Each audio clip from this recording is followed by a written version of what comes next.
कहानी की शुरुआत में हम आर्कियोलॉजी के प्रोफेसर हॉपर को देखते हैं जो अपने डॉग के साथ एक खोज पर निकलता है। दरअसल हॉपर को 1970 में गायब हुए हिप्पीज की तलाश होती है जो एक रहस्यमय तरीके से गायब हो गए थे। तभी हॉपर को वहां एक वैन दिखती है जिसके अंदर उसे एक डायरी मिलती है जिसमें एक फोटोग्राफ और कुछ अजीब तरह के चित्र बने होते हैं। जब हॉपर की नजर सामने की पहाड़ी पर जाती है तो वहां उसे एक गुफा दिखाई देती है और हॉपर उस गुफा के पास पहुंच जाता है जहां वह देखता है कि उसमें एक आदमी खड़ा है जो दिखने में किसी काउबॉय की तरह लग रहा था। उसके हाथ में एक लालटेन और गन होती है लेकिन उसके शरीर में कोई हलचल नहीं होती। जब हॉपर उसे आवाज देता है तो वहां से उसे कोई रिस्पॉन्स नहीं मिलता। अब प्रोफेसर को कुछ समझ नहीं आता और वह वापस से टाउन में लौट आता है जहां उसके स्टूडेंट्स टेलर और जैकी उसके आने का वेट कर रहे थे। दरअसल ये लोग हॉपर के साथ रिसर्च के लिए जाना चाहते थे लेकिन हॉपर डिसाइड करता है कि वह उस जगह अकेला ही जाएगा। अब अगले दिन हॉपर सभी जरूरी सामान लेकर उसी गुफा में पहुंच जाता है जहां वह एक अजीब तरह की लेयर महसूस करता है जो मॉइस्चर से बनी है। अब जैसे ही वह उस मॉइस्चर से बनी वॉल के अंदर एंटर करता है तो गुफा के अंदर खड़ा आदमी अचानक से चलने लगता है और थोड़ी ही दूर चलने के बाद वह आदमी रहस्यमय तरीके से गायब हो जाता है। तभी हॉपर अंदर आती हुई रोशनी को नोटिस करता है जो तेजी के साथ ब्लिंक हो रही थी, जिसके बाद सीन कट होता है और हम टेलर और जैकी को देखते हैं जो हॉपर के लौटने का इंतजार कर रहे थे।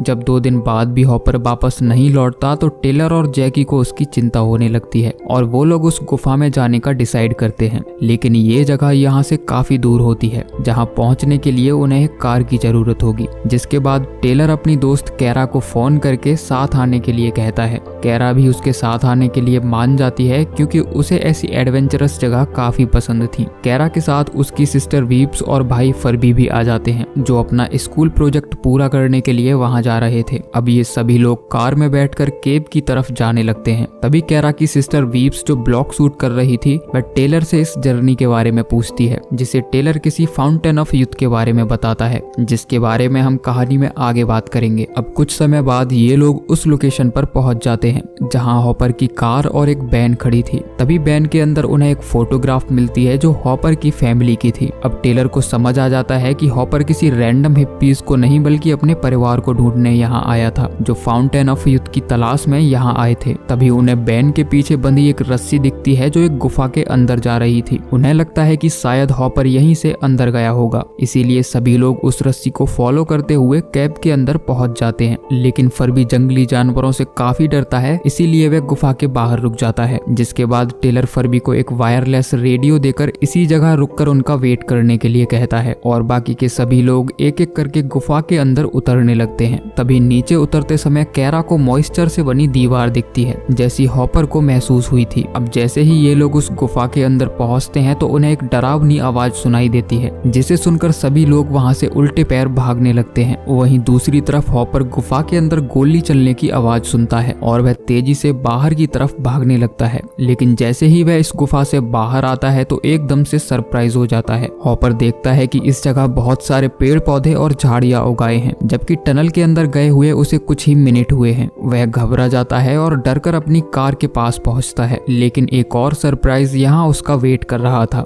हॉपर देखता है कि उसकी कार को झाड़ियों ने जकड़ लिया है और उसे जंग लग चुकी है। कार की कंडीशन को देखकर लग रहा था कि मानो वह सालों से यहाँ खड़ी हो। हॉपर कार स्टार्ट करने की काफी कोशिश करता है लेकिन उसकी बैटरी पूरी तरह से डेड हो चुकी थी। तभी उसकी नजर वहाँ खड़ी एक और कार पर पड़ती है जो टेलर की थी जिसकी कंडीशन भी हॉपर की कार जैसी ही होती है। हॉपर को कार के अंदर एक बैग दिखता है जो जैकी का था और वह समझ जाता है कि उसके स्टूडेंट्स भी यही हैं। अब प्रोफेसर का दिमाग चकराने लगता है और उसे कुछ समझ नहीं आता कि आखिरकार उसके साथ ये क्या हो रहा है। उसके पास यहाँ से निकलने का कोई और रास्ता नहीं होता है, इसीलिए वह टेलर और जैकी को ढूंढने के लिए फिर से उसी गुफा के अंदर चला जाता है और अपने पीछे कुछ टॉर्च स्टिक्स छोड़ देता है। लेकिन तभी एक स्टिक हवा में उड़ने लगती है और टच करने पर अचानक से नीचे गिर जाती है। अब हॉपर को भी समझ आ जाता है कि इस गुफा के अंदर जरूर कुछ गड़बड़ है। वहीं दूसरी तरफ जैसे ही जैकी रस्सी से ऊपर चढ़ने की कोशिश करती है तो अचानक से रस्सी टूट जाती है और नीचे गिरने की वजह से जैकी का पैर फ्रैक्चर हो जाता है। अब सभी लोग इस बात से हैरान होते हैं कि आखिर रस्सी को किसने काटा। जब टेलर मदद के लिए फरबी से कांटेक्ट करने की कोशिश करता है तो वह उसे कोई जवाब नहीं देता। तभी रेडियो पर एक बहुत ही अजीब तरह की आवाज सुनाई देती है जो उनसे कहती है कि प्लीज हेल्प मी, लेकिन ये आवाज फर्बी की नहीं थी। अब ये सभी लोग किसी भी तरह इस गुफा से बाहर निकलने के लिए कोई दूसरा रास्ता तलाशते हैं और तभी उन्हें गुफा से निकलने का एक और एग्जिट मिल जाता है जो काफी ऊंचाई पर था। और तभी टेलर इस एग्जिट से आती हुई रोशनी को नोटिस करता है जो किसी फ्लैश लाइट की तरह ब्लिंक कर रही थी। तभी कैरा अपने भाई फर्बी को नीचे पड़ा देखती है जिसकी गर्दन टूटने की वजह से मौत हो चुकी थी। कैरा अपने भाई को मरा देखकर बुरी तरह टूट जाती है और वहीं बैठकर रोने लगती है। तभी उन्हें फर्बी का कैमरा मिलता है जो अभी भी ठीक कंडीशन में था।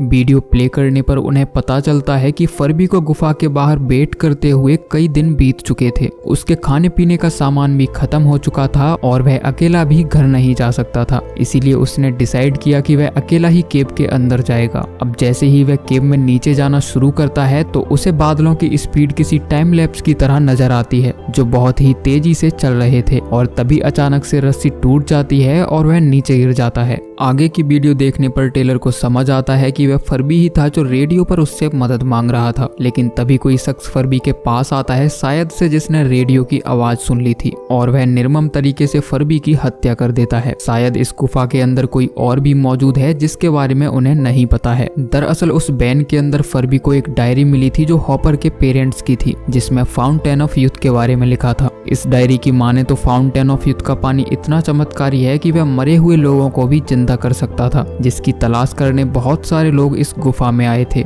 लेकिन कोई भी जिंदा वापस लौटकर नहीं आ पाया। हॉपर के पेरेंट्स भी इसी पानी की तलाश में यहाँ आए थे जिसका इस्तेमाल वे अपनी बेटी को बचाने के लिए करना चाहते थे जो एक जानलेवा बीमारी से जूझ रही थी। अब जब इन लोगों को यहाँ से बाहर निकलने का कोई और रास्ता नजर नहीं आता है तो कैरा डिसाइड करती है कि वह रॉक क्लाइंबिंग करके ऊपर जाएगी और वहां से रस्सी फेंककर सभी को बाहर निकाल लेगी। लेकिन जाने से पहले टेलर उसे एक कैमरा और जीपीएस डिवाइस देता है। अब जैसे ही कैरा क्लाइंब करके ऊपर पहुंचती है तो वह देखकर हैरान रह जाती है। अब ये जगह पूरी तरह से बदल चुकी है, ना तो यहाँ उनकी वैन है और ना ही कोई रस्सी। उसके सामने बड़े बड़े पहाड़ होते हैं और एक भयानक तूफान उसकी तरफ तेजी से बढ़ रहा होता है। वह जीपीएस सिग्नल ढूंढने की काफी कोशिश करती है लेकिन यहाँ उसे कोई सिग्नल नहीं मिलता। तभी उसे वहां ट्रायंगुलर शेप की कोई चीज दिखाई देती है जो दिखने में किसी स्पेसशिप की तरह लग रही थी, जिसे देखकर कैरा डर जाती है और वह वापस से केव के अंदर लौट आती है। वह टेलर को बताती है कि ये जगह अब पूरी तरह से बदल चुकी है।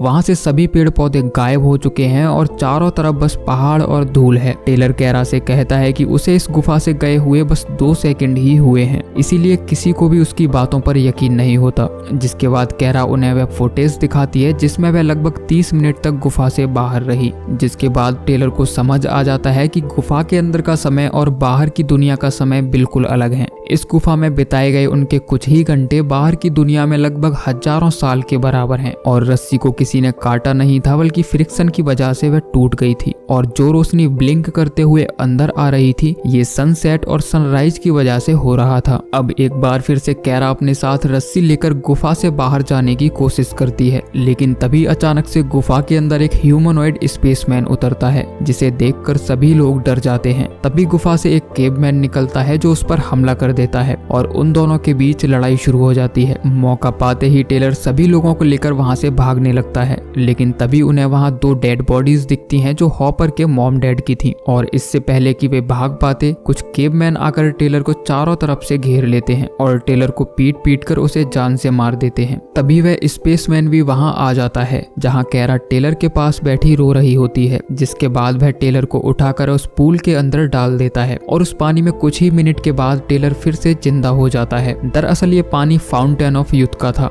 जो मरे हुए लोगों को जिंदा कर सकता है और ये स्पेसमैन भी इसी पानी को लेने यहाँ आया था। तभी कुछ जंगली लोग फिर से स्पेसमैन पर हमला करके उसके चेहरे पर लगे मास्क को निकाल देते हैं, जिसे देखकर सभी लोग शॉक्ड हो जाते हैं कि ये कोई एलियन नहीं बल्कि फ्यूचर से आया इंसान था जो समय में काफी आगे जाने की वजह से बदल चुका है और इसीलिए वह अब धरती के वातावरण में सांस नहीं ले पाता। तभी कैरा पूछती है कि तुम कौन हो और कहां कहाँ से आए हो, लेकिन उसे कैरा की भाषा समझ नहीं आती है और मरने से पहले वह अपने हाथ में लगी डिवाइस से उनके चेहरे स्कैन करके एक वीडियो प्ले करता है जिसमें उन सभी के गायब होने की न्यूज होती है और उन सभी के पेरेंट्स उन्हें ढूंढ रहे होते हैं। उस वीडियो में दिखाया जाता है कि अब धरती रहने लायक नहीं बची है, इसीलिए सभी बचे हुए लोगों को एक स्पेसशिप की मदद से मंगल ग्रह की ओर ले जाया जा रहा है जिसे आर्क कहा जाता है। और ये वही स्पेसशिप होता है जिसे कुछ देर पहले कैरा ने गुफा के बाहर देखा था। अब सभी लोगों को समझ आ जाता है कि भले ही उन्हें इस गुफा के अंदर कुछ घंटे ही हुए हों,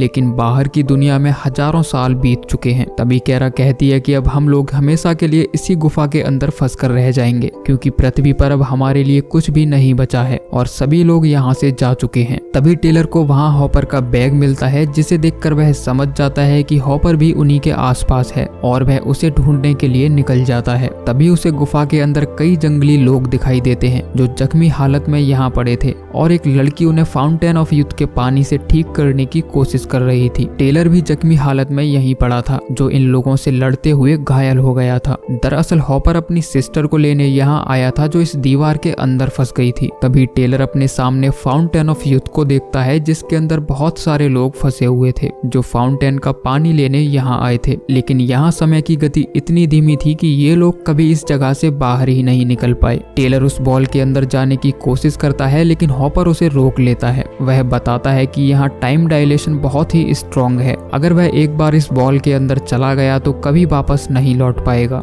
जिसके बाद हॉपर कहता है कि वह अभी काफी जख्मी हो चुका है और जल्दी ही कुछ जंगली लोग यहाँ आने वाले हैं, इसीलिए तुम बाकी के लोगों को लेकर यहाँ से चले जाओ। और वापस से कैरा और जैकी के पास लौट आता है। अब सभी लोग उस स्पेसमैन के लैडर की मदद से बाहर निकलने की कोशिश करते हैं, लेकिन अब उस केव के बाहर कुछ अजीब तरह का पोर्टल बन जाता है जो पानी से भरा है, जिसके अंदर से एक हाथ निकलता है और कैरा को अपनी तरफ खींच लेता है। इससे पहले कि टेलर उसकी मदद कर पाता, कुछ जंगली लोग आकर उस लैडर को ऑफ कर देते हैं और सभी लोग नीचे की तरफ गिरने लगते हैं। कैरा उन सभी को स्लो मोशन में नीचे गिरते हुए देखती है और अगले ही पल वह एक नए गेटअप में बाहर निकलती है, जिसे देखकर सभी लोग हैरान रह जाते हैं। जिसके बाद वह रस्सी की तरह दिखने वाली हाई मैकेनिज्म केबल की मदद से अपने सभी दोस्तों को बाहर खींच लेती है। साथ ही हॉपर और उसकी फैमिली को भी इस गुफा से बाहर निकाल लिया जाता है। अब जब हॉपर को होश आता है तो वह अपने आप को एक पानी के टैंक में पाता है। तभी हॉपर अपने परिवार को यहाँ देखकर सरप्राइज हो जाता है। उसे कुछ समझ नहीं आता है कि आखिर वे सभी लोग यहाँ कैसे पहुंचे। तभी टेलर, जैकी और कैरा उसके पास आते हैं जो बताते हैं कि हम लोग अभी आर्क स्पेस स्टेशन पर सुरक्षित हैं और मंगल ग्रह की तरफ बढ़ रहे हैं। हॉपर पूछता है कि वो यहाँ कैसे पहुंचे। टेलर कहता है कि बताने के लिए उसके पास बहुत सारी बातें हैं और इसी के साथ ये कहानी खत्म हो जाती है। ये मूवी अपने पीछे कई सारे सवाल छोड़कर जाती है जिनका जवाब शायद हमें मूवी के अगले पार्ट में ही मिल पाएगा। तब तक आप नीचे कमेंट करके जरूर बताओ कि आपको ये कहानी कैसी लगी। मिलते हैं अगली वीडियो में, तब तक के लिए जय श्री कृष्णा।